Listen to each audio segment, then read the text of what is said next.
Good morning, ladies and gentlemen, and welcome to the Scott Stedman podcast. Today we have an exciting show. Very passionate about the topic. But before we dive right into our topic and even our weird thing that has happened to us this week, I'd like to introduce my co-host, Micah. Micah, how are you doing today? I'm good. How are you? Well, I started my doctorate week and it's been good. It's been How good. much longer do you have in your program? So technically this is the beginning of year two. So I have Okay. fall, spring, summer, and then the following fall I have my writing seminars. I have two writing seminars. And then after that I work on my project and turn it in and defend it and get my little piece of paper and get my funny looking hat. So by project, is that your dissertation? So kind of the difference between getting a PhD and getting like a doctor of ministry is that PhD is more heavy writing, and you can only get a PhD where there's actually research libraries. So that's why like a lot of seminaries don't have PhD programs except for places like Princeton, Duke, Harvard, because they have big theology research libraries. Doctor of Ministries, you can do a dissertation, but some decide to do more projects because the whole point is that they believe that you have something that you can contribute to the church at large, whether it's to the universal church or to your own denomination. So then you work on a project. So you could write like 250 pages, or you can like do a small group and lead a small group and try to say, hey, here's something I want to talk about. See if this will be helpful in whatever the topic may be. Hey, I think I have this resource that can really help you guys do this better in church. So let's kind of do an experiment. Let's meet together. Let's do it. And then write like a big 250 page project paper on your findings and everything. So yeah, it's still a lot of writing, but it's kind of more just me. Instead of me sitting in a room, I can just actually be hands-on and do stuff and then write about the experience and have other people comment on the experience too, and just take all that data and then write it there. So maybe even better because I'm just not sitting there reading books all day and trying to rewrite what other people said. I'm actually in the moment doing stuff. So I don't know, I kind of like that better. That's more my wheelhouse. Well, I started a master's program this fall, Mm-hmm. and Miami offers tuition waivers for its employees, and so I'm taking advantage of that. So the program I'm doing is a master's of education, and it's a 10 course master's program. It's 30 hours, and this particular program, the reason I did it was because they offer what's called rolling admission, meaning I can take classes in the fall. Miami offers what's called a winter term, spring term, Mm-hmm. summer terms. So I can take classes all year round. And so technically I can, if, I stay to the course, par for the course, right? So Mm-hmm. I should finish it in a year and a half or 2 years, depending on the course offerings. All But right. but man, it's a whole different ball game when you're in your mid to late 30s, going back to school versus when you were 20. And I had a conversation with somebody at work, not to get too far down a rabbit trail, but I, it's kind of interesting to think like if you took a decade off from school right out of high school and just went out into the workforce and then did college or higher education versus right after high school and then throwing you into the workforce. I wonder how much more you would appreciate your education if that were the case. Yeah, that's true. That's I true. don't know. I think I appreciate it more now. And I have friends that were in undergrad with me, for example, that came back to school after taking a break and they appreciated it so much more and they took it so much more seriously. I Yeah. don't know. It's a interesting topic, but anyway, we're going to talk something about something completely different today. So, Yes. um, Yes. So we're actually going to be talking about well, before we get there, let's talk about weird things, man. So anything weird happened with you Stranger this Things. week? Stranger Things? Should probably boo-doo-doo-doo, have the little cue title credit. Strange Things. Yes, that could be our bit. We could do like a TikTok channel or something, and our bit could be strange things that happened in the church this week. Strange Things in Ministry. Do do do do Yes. do do do do. So, as I've shared, we talked about transitions in ministry about a month or two ago, and Mm-hmm. I have taken this assignment recently where I'm the creative arts pastor at a church here in town where we live. And I actually, I oversee some volunteers, as we all do as pastors and leaders. Um, and I have a young guy underneath me. He does all the tech stuff for this church. He does all our live stream and our slides, lighting, media, sound. And last week on Facebook, I just noticed that he and his family were in Gatlinburg, right? And like they were posting pictures, and it looks like they're having a really good time. And like I started seeing them on Thursday and some on Friday and some on Saturday. And I'm like, I wonder if they're even here. Like, I wonder if he's going to be here Sunday. And so, like, go to bed Saturday and I get up Sunday morning and my wife gets up and I was like, Alicia, I bet you anything he's not going to be there today. And if he's not, I'm going to need you to run those slides for me because he usually runs the slides. Yeah. And my wife's pretty good at running slides. So shout out to my wonderful wife who does an amazing job at that. Yay, slides. So per presenter for the win. That's an endorsement. Can we get an endorsement, please? I walked in to the sanctuary and nothing was on. And rehearsals at 8:30. It's I usually get there about 7:45, 8 o'clock, get my stuff set up and make sure everybody's ready to go. And I'm like, I bet you anything he's not coming today. And so I don't know how to turn the lights on. I don't know how to turn the sound on. I don't know how to turn the projector on because nobody's showed me any of this stuff. I've only been there a couple of months, right? I usually just get in there, plug my guitar on, turn my mic on, run rehearsal, and lead worship, right? Like there's no more, no less. And like the tech side for my role was more social media, marketing, website, Facebook, YouTube, Instagram, all those things. I manage those things. So I'm like, okay, we're gonna have to figure this out on the fly. So I walk out and I see the pastor's in the lobby, and I'm like, hey, do you know that Adam's not here? And he was like, yeah, he was supposed to tell you that. And sure enough, I said, no, he didn't tell me.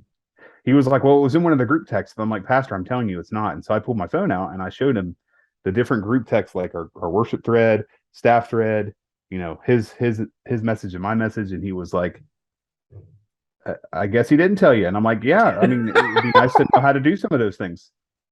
And so he walks in with the sanctuary with me and gets the lights turned on and gets the lighting situated, which is interesting because Pastor John's son, Josh, plays guitar. He plays electric guitar for us. And he has epilepsy. And so the lights were flickering and stuff. He looked at me, he's like, I can't play if this is going to happen. And I'm like, I don't blame you. I'm not upset if you can. So thankfully we got the lights situated and we got the, we got the slides running and we got everything, rolling. And it was just, I don't know if it's necessarily weird. It was just like, communication, staff expectations, leadership, dropping the ball, like all those things, running through your head. And I'm like, that he I'm not trying to name drop people, but like he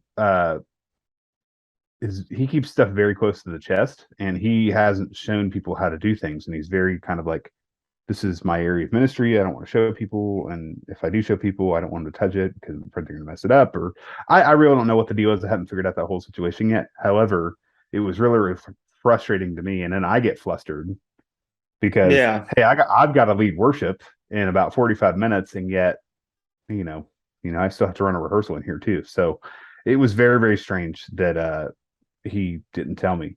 And a couple of weeks ago, that same volunteer or that same person was hounding me to get the worship set to him for the week.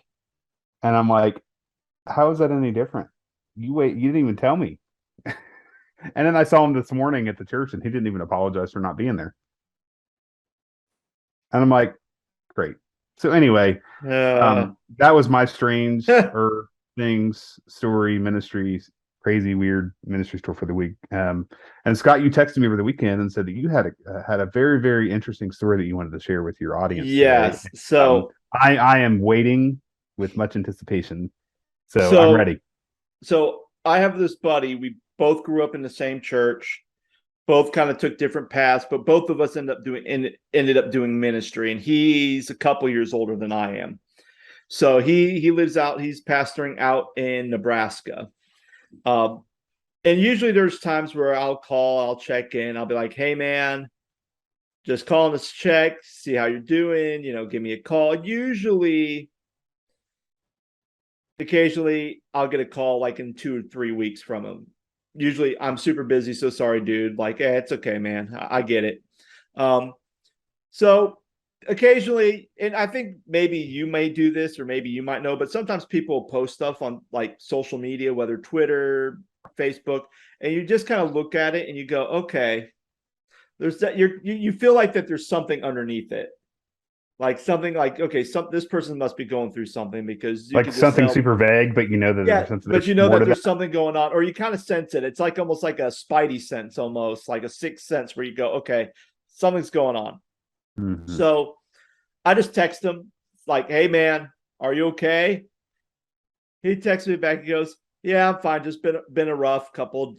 It's just been rough couple days." And I go, "Well, hey, man, I'm here right now. If you want to call me." And immediately he calls me. I go, "What's going on?" And he tells me, like, "Remember when I talked to you like 4 weeks ago that I was going to have a performance review?" I go, "Yeah." So he tells me this story, and I'm like, "What the heck?" So to kind of move through this very quickly, had an elder meeting, and they're going to do his performance review. His first performance review, it was basically like, "Okay, does anybody have anything they want to say?" "No." "Okay, you're doing a good job." That was the performance review. And even the pastor's like, "Yeah, that's not going to fly. There's some other stuff I need to work on, but this can work on later." So goes into his second year going into this thing, expecting kind of the same thing. And it does. It starts off like that. They talk about their business. Then it goes, "Okay, performance review. Anybody have something to say about pastor?" And someone in the meeting goes, "I don't think the pastor should be here when we talk about it."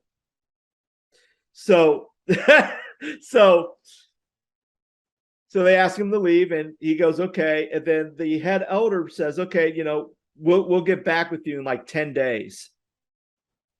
So 10 days he, to sit 10 on that. days, 10 days. So, and then it ends up being longer than that, and still hasn't gotten anything back. So finally he messages, going, "Hey, what's going on with my performance review?" And the whole entire time he's just like, can't sleep, just feels like a wreck. Eventually, the chair and the vice chair come into his office, and they go through the performance review and basically say, "Hey, good review. The only thing we ask is, just this little small thing, like make sure you say hi to people in the morning, like before service starts." That was like the only thing. Okay. And they go, do you have, so they give the report, glowing review, almost 3 weeks now, probably, that he finally gets this review. And the pastor says, "Well, thank you so much. However, I'm going to be honest with you. I'm going to be transparent with you. I just felt like these last couple of weeks has been a living hell, because I don't know if I was going to get fired or not, because I had to wait for this review." And they just kind of said, "Oh, okay, we're sorry about that. That wasn't our intent. We thought that everything would be fine, blah, blah, blah." Okay. So I think that was like on a Friday or something. Again, don't quote me on this. So then Monday, the next day, he gets an email that's addressed to him and to the vice chair from the head elder, and goes, "Hey, pastor, I have some concerns with your feedback from the review." And the pastor at this point is like very confused. He goes, "Wait, what?" So he's like, "Okay." So he just sends an email out he replies to both of them, says, "Oh, hey, maybe we can get together and talk about it and kind of clear up." Because he goes, I'm confused right now. Why don't we get together and clear up?" And then after he sends the email, 15 minutes later, the vice chair calls him and says, "Hey, man," he goes, "Hey, I just want to let you know, I don't know what the head elder's talking about." like I don't know what was the issue or whatnot. And so the vice chair kind of sent the email to the rest of the team, and the rest of the team read it. They're like, okay, well, yeah, we think that what you said was fair and just. So we don't know why there's an issue right now between you saying, hey, please don't drag this out. Like, please let me know as soon as possible about the performance review. Don't drag it out. And that's really all it said. That, I just felt like I was worried for all these weeks. And I'm sitting there listening to this, and I start asking questions. I'm like, so the person who asked you to leave the room, was that the head elder? No, it was someone else. So it was like every time he's telling the story, I have to stop and go, wait a minute, hold on. Are you, wait, what? It was one of those things where I had to keep saying, wait, what? It was just so bizarre. So either way, everything's good. The review's great. Probably Pastor's going to be quickly trying to say, okay, let's rethink about this performance review and try to have something that's a little bit better and a little bit more polished than the last two reviews that we've had, which was like, anybody have anything to say? Nope. Okay, you're doing a good job, kid. Or, oh, okay, hold on, I'll get back to you in 10 days, and it ends up being like 3 weeks.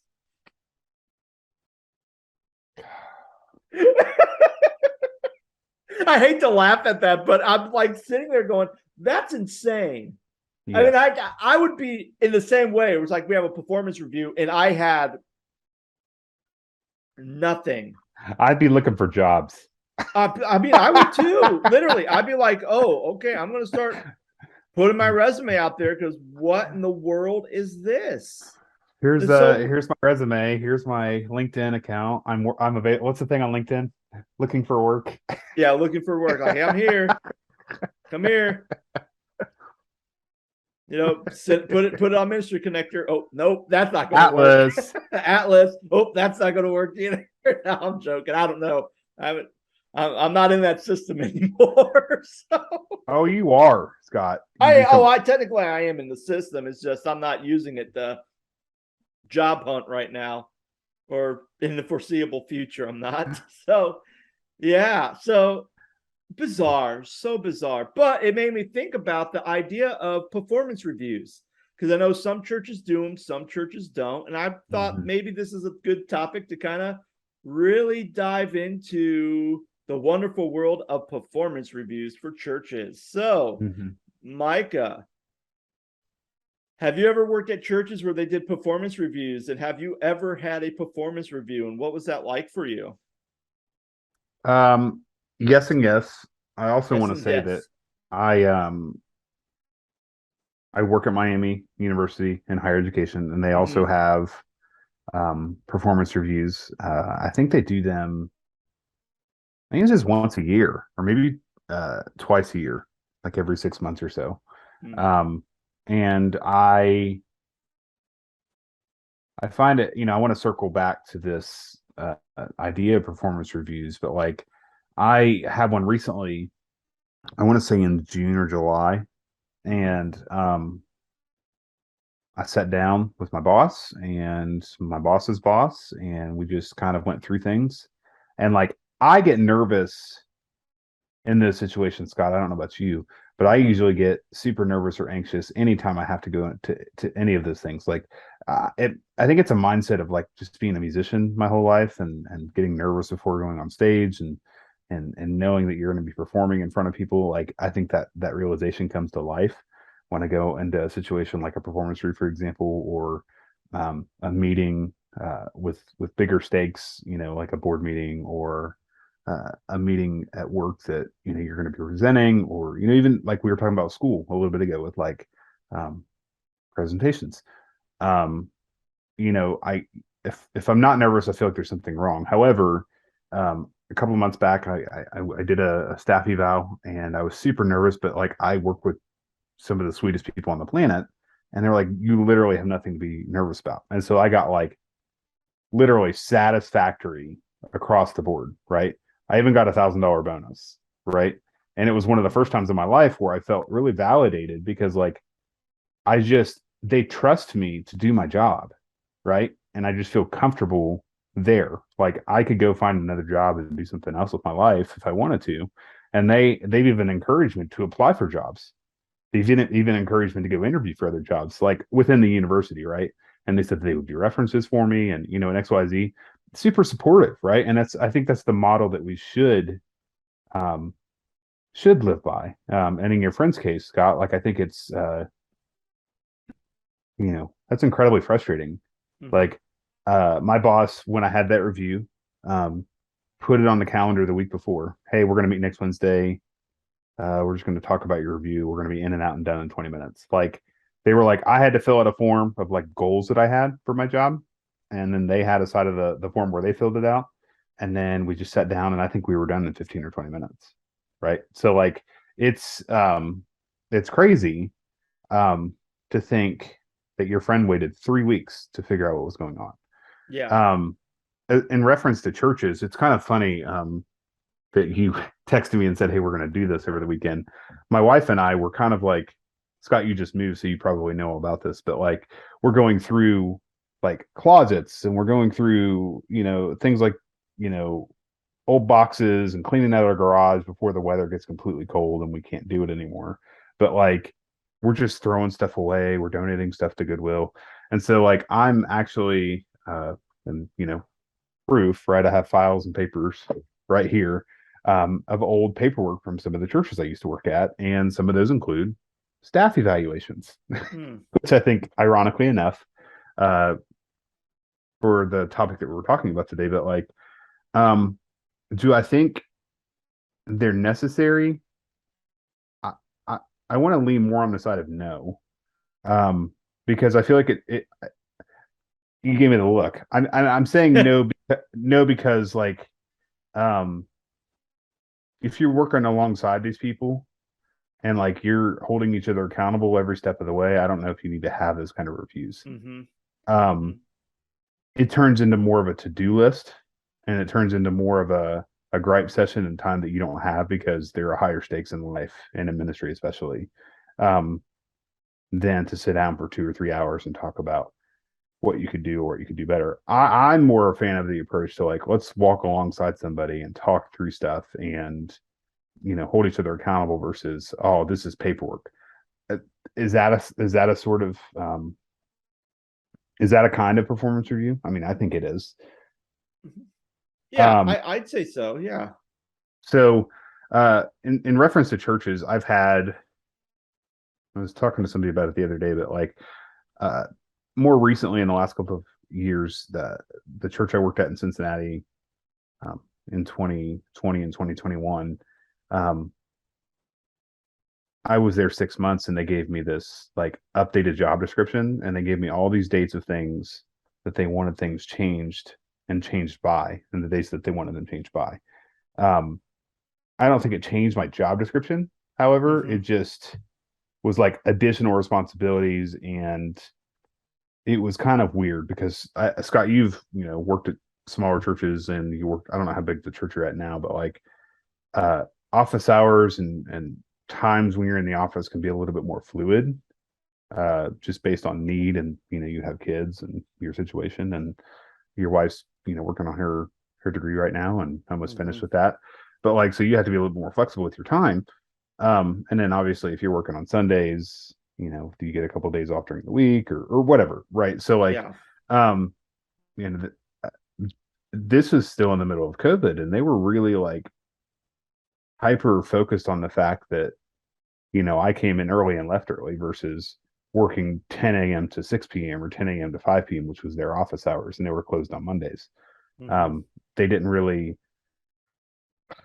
seem to be flexible in that respect, even though it was during COVID and people were working at home still. And, I was still getting the job done. Um, Yeah. it was kind of a weird time to even be doing ministry because you didn't know what it was going to look like in 6 to 8 months, right? Yeah. And so anyway, Hmm. long story short, that church, obviously didn't work out, and I'm not there anymore. But like, it was like they were super particular about what you did and how you did it, and that was reflected on said performance review, right? And it almost felt like they were being nitpicky. Um, the church before that I worked at, it seemed like the pastor focused more on staff evaluations than he did his own job. And it became Hmm. more of oh, I'm the lead pastor and I'm managing staff and I want to micromanage and I want to do performance evaluations as a part of my job. And Hmm. then nobody can tell me how I'm doing, which is Yeah. not right either. right? So Mhm. like, I don't know, man. Like, it's just, I think maybe that's why I push back a little bit on the idea of performance reviews. Um, I think they're fine in the secular world, but in the ministry, like it just changes and evolves so much. Like, I would rather take the approach of walking alongside people and holding them accountable versus having them quarterly or 6 month, every 6 months or a year or whatever, however people do it these days. Yeah. Yeah. And I think, and I mean, my face wasn't like, oh, you don't like performance reviews. How dare you? Like, no, nothing like that. But I think when it comes to performance reviews, you're gonna have to ask the question, what's the purpose of these? I think that's Mhm. gonna have to be the first thing. Cause like you said, like the idea of why can't we just have an elder or the elder team just kind of be mentoring. And if you're doing ministry together and life together, everyone's participating, they're going to know what you're doing. And if there's any blind spots, hopefully they would, say, hey, here's a blind spot. Let's fix it. And I think that was when I was working in Northeast Ohio. Um, I didn't have a performance review when I worked I didn't have a performance review when I worked at camp. I didn't have a performance review when I was doing an internship, both as a counselor and even as a pastoral intern. And even as a pastor in Northeast Ohio, I didn't have performance reviews. However, if there are some blind spots or something, that we talk about it in a board meeting, or the head elder, sometimes if it was in the moment, he was very good at just saying, hey, kind of notice something, what's up, and would say something, and we talk about it, and then we got on the same page, and it was fine. Or it's like, oh, I didn't really, or again, working bivocational, sometimes when you're working two other jobs and then preaching, sometimes you can slur your words, or you can miss, or someone can interpret something where you misspoke, and someone can get the different impression of what you said. So it's like, oh, well, I need to go, and that's not what I meant. So I have to go correct that. So I think that's good. When I was in Virginia, didn't have a performance review until probably maybe 2016, 2017 is when I first started getting a performance review, which was weird because like they haven't done them in a long time. And all of a sudden I'm starting to get them. And I don't know where this came from or why they thought it was a good idea. But for the most part, the concept, at least the initial concept, was this is just a way to kind of, here's these certain areas that we as a elder board want to kind of look and see where Pastor Scott's, doing well or falling short, and try to, help supplement or say, okay, you're falling short in these areas. What can we as a board helps? And that was the initial. And then it got to the point where towards the end, it was almost like, here's the things you're doing good. Here's the things you're not doing so great. Um, and then and there's sometimes where I would speak up and say, well, here's the problem. The problem is I'm doing everything, and I really need people to step up and take some of this load off me. And then when I would mention that, usually the conversation would be like, well, I don't know anybody who would do that, or I don't know if I can do it, or I can do this, or I can do that. And it's like, well, I'm letting you know what I need. And if you guys can't supply the need, then I'm not just going to drop it, because it's something that has to be done at the church, you know? So it's stuff like, and then I think after a while, it just kind of became more of a thing for judgment. Well, you're not Mhm. doing this. Or sometimes you could have a board member say, oh, I think Pastor Scott's doing well in this. And another board member can go, oh, Pastor Scott's doing horrible in this. And it's like, okay, where's the disconnect now? Because I have one person give me a 5, I have one person give me a 1. It brings my average to a 3. Where's the disconnect? So sometimes I would ask questions, and sometimes I couldn't get straight answers too. So part of me goes, okay, then what is, and again, I think going back to what you said, if you're truly doing life together with people in the church, and people are there and they know what you're doing and they're very responsive to that, then there really is no need for a performance review. So I don't have an issue with a performance review per se, but what's the purpose of it? I mean, if this is if you do bad, you're going to get fired, then I don't think that's a good way of doing it. If it's just a way to help, for an elder board to kind of help find blind spots that a pastor has and how they can kind of fill that gap, then I'm all for it. I'm all for that too. And then just doing it in more of an official way. So then that way a pastor can kind of see where, at least for the elder board, see where the pastor is and then any adjustments or changes they need to make to try to be a better pastor. I think a performance review is simply that, if someone's lacking something in performance, then what's the church going to do to help with that lacking or help with that gap? Because again, we're pastors, we can't do it all.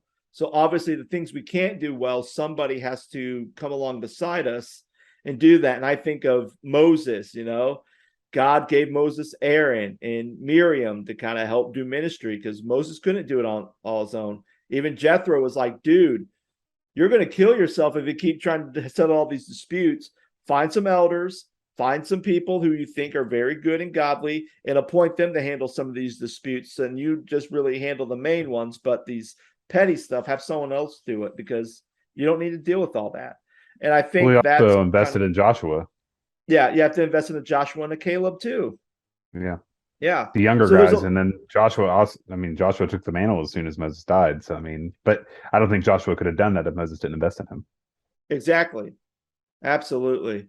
I think too, like, if I could circle back really quick to the the higher education piece, like I think one of the models that really helps us, and I've done this in other churches too, churches and higher ed, but like, we're having weekly team meetings. We're having one-on-one meetings with our supervisors. We're checking in with our coworkers regularly. Like we see these people most days from 8 to 5, like on the regular, right? And so, and even in churches that I've interned at or worked at as an interim or whatever, we would have regular staff meetings, and then I would have one-on-ones with pastor, and that just it keeps communication open, right? Mm-hmm. Yeah. It just so just to go along with what you're saying about like, if you're doing life with these people, then there's no reason that you can question, I guess, their work or their worth in that matter, because it becomes pretty sticky. And my wife is a supervisor in her job, and it's like she hates it. She dreads it every single year.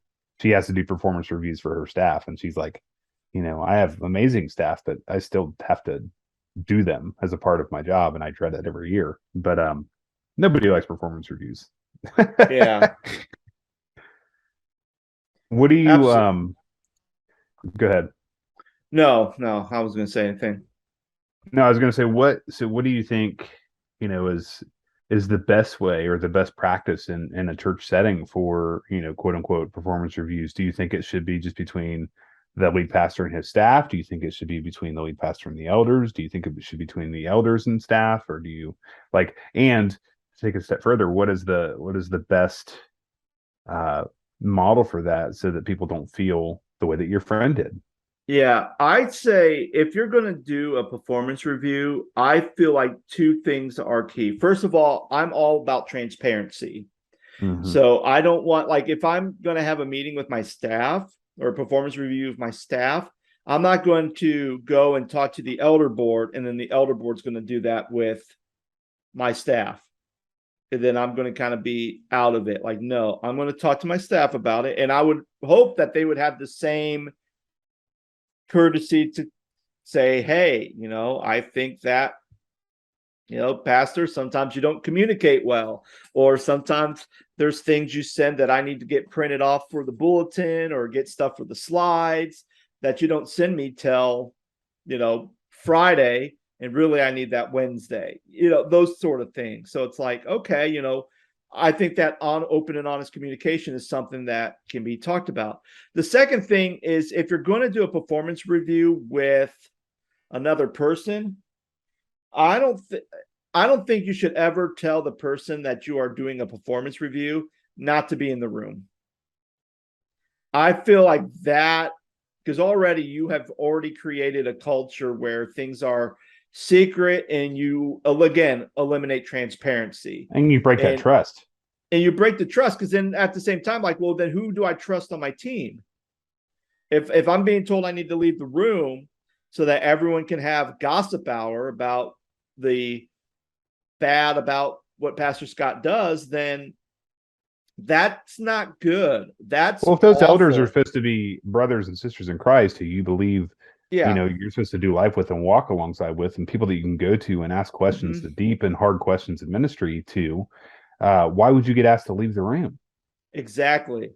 And I think It if becomes any a time that power trip more than anything, or at it least that's what is, it's like. it's a power trip, or maybe it's just more of the sensitivity. Well, we want people to be able to speak freely without the pastor being there. But at the same time, if the pastor is living Christ-like and the pastor is showing the character of Christ and showing humility and not getting very egotistical or narcissistical or anything like that, then you can have those open and honest conversations with them and not feel like that they have to leave the room or other people have to leave the room. Um, so, and then I would say the thing is that, again, what's the purpose of this performance review? If it's to help a pastor grow in their ministry and to help the leadership grow in the support, then that should be the purpose. So if there is a season where a pastor's having a down season, instead of saying, hey, last year you were at a 5, now you're at a 2, let's get it together. Like, really, I think that should be telling of going, okay, something's going on with Pastor Scott. Let's go and talk with them and say, hey, we noticed that your numbers are down, or your things are down. Like, is everything okay? What's going on? And kind of the reassurance that, hey, you can trust us. We're here for you.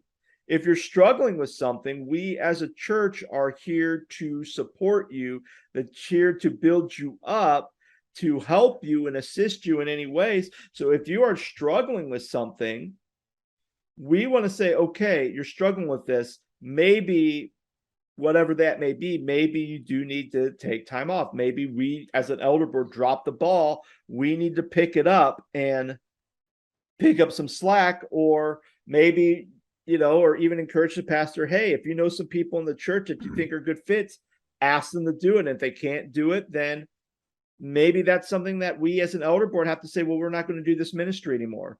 Because if it's taking too much time out of your hand or it's too much stuff, then we're just not going to do it. We're going to do Well, something else so that we eliminate that extra load on you. Or even if the case that, hey, you're dealing with an addiction of some sort, maybe you need to take a leave of absence just to go get help. Or mhm. maybe we recommend that you go see a counselor, someone who's, not a person from church who's a counselor, but someone outside the church, someone to go talk to some stuff about and try to, see if you get better. And I think that's going to go a long way, instead of saying like, oh, well, you got a bad review, so we're going to now talk about if you're still going to be the pastor or not. I think that's kind of, again, I think if that's the purpose of a performance review, then that just gives a ground to grow a lot of weeds and a lot of disdain for people to air their grievances about everything wrong that pastor, all the wrong stuff that pastor's doing, in the hopes that, well, we can get rid of this pastor and try to get someone else, or get rid of this pastor because they're invading in the people's power and we want our power. Because it's not, because again, churches don't have to deal with power trips, right? Yeah. Um, but back to like I don't know what your friend's situation is as far as like is he what's his role? A lead pastor. Okay. I don't know if he's associate or I don't know how big his church is or things like that, but like, you and Scott, you were mentioning, during your time in Virginia, like the idea of expecting one man or one woman to do it all is just absolutely crazy.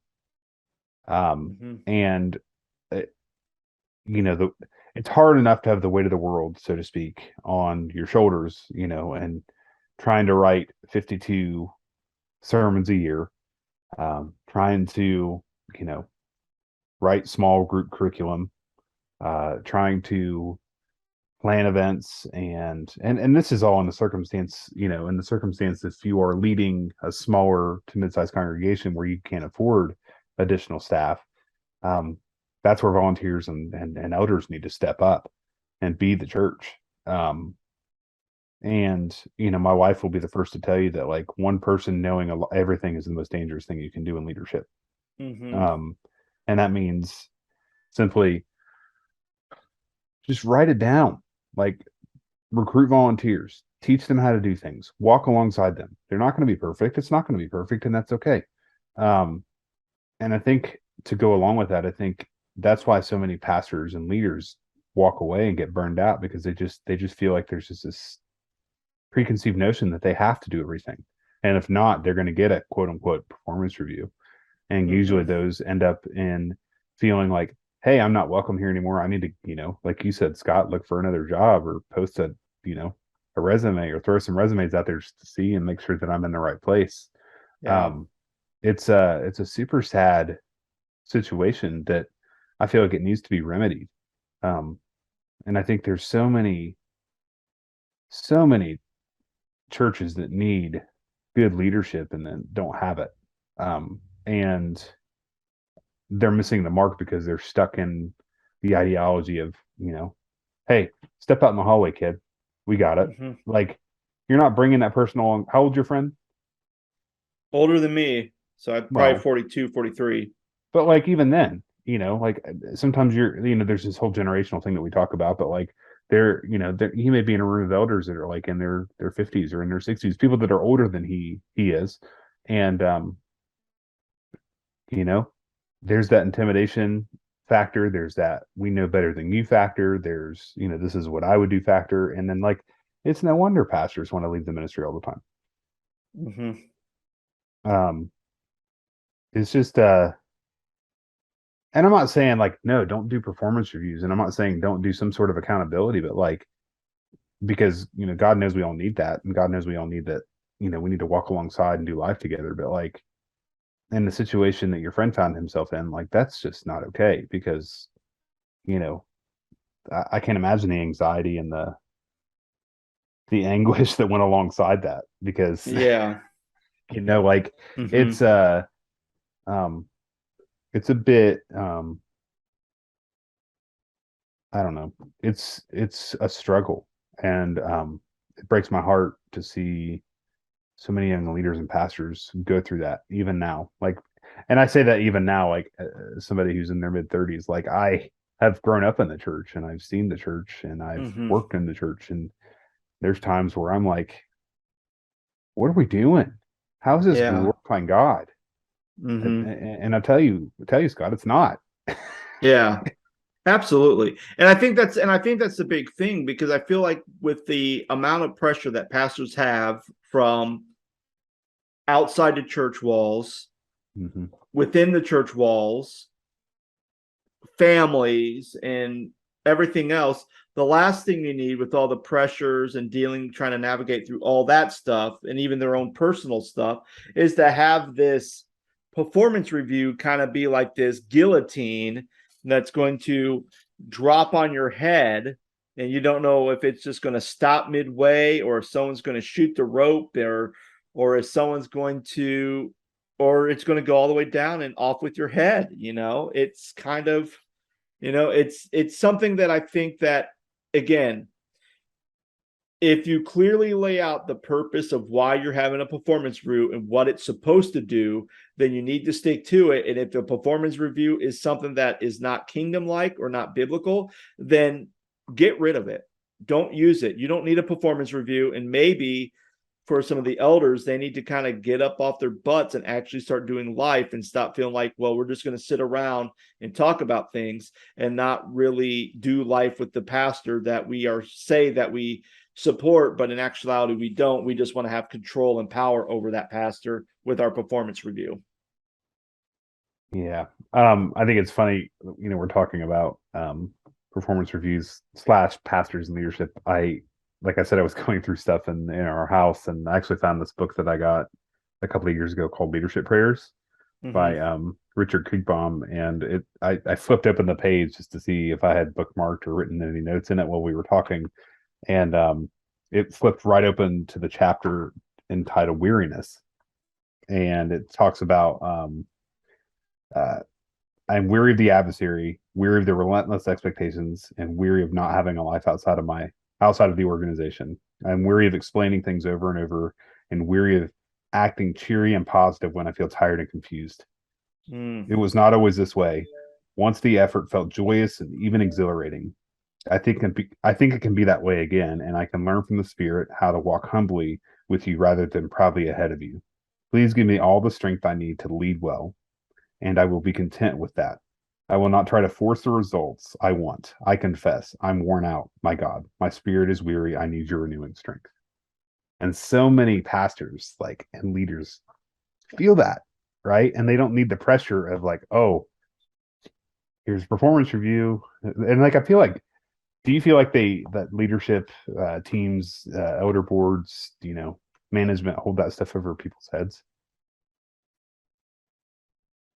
I think so. I mean, whether it's positive or negative, or whether they realize it's positive or negative, or I don't know, man. I get such anxiety thinking about those kind of things. And I stated that at the top of this episode as we kind of wrap it up. But I get anxiety thinking about it. I can't imagine feeling oh, Scott, I got your performance review here. Remember, we're doing that Thursday, yeah, adding that pressure.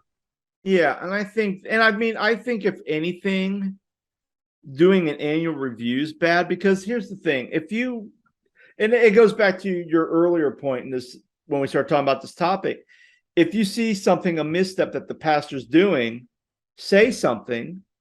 Because it's kind of hard, because again, that's the thing, or at least the problems I would always have. I have an annual review and people say, oh yeah, there's this time where this happened. I'm like, okay, when did that happen?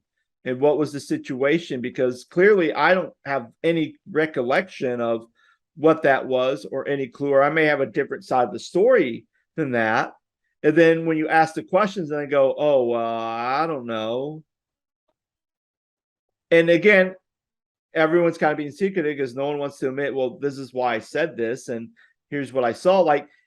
If you're not being transparent in your review, then you don't need to have one, because then it just becomes a weapon to abuse and bludgeon a pastor and your church staff.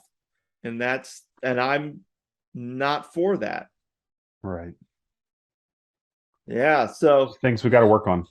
Exactly. It's things we got to work on. And I think for those of you who are listening, maybe you're a pastor and you have a performance review and you're just like, man, yeah, that performance review is like a guillotine. I hate it every time when I come up because I don't really know. Or maybe you're somebody who does performance reviews and you say, hey, here's kind of a very kingdom-centric way of doing things, and I feel like that it's been very beneficial and helpful, and here's kind of we're doing it. We would like to hear your thoughts on these performance reviews. So feel free to leave a comment on wherever you're listening to this podcast. Feel free to go to my website, thescottstedman.com.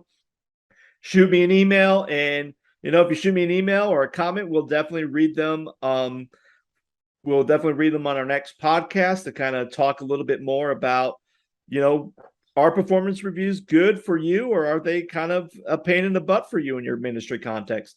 So friends, thank you so much for listening. I hope you have a wonderful rest of your day, and we'll be back on next week with a new episode. Take care.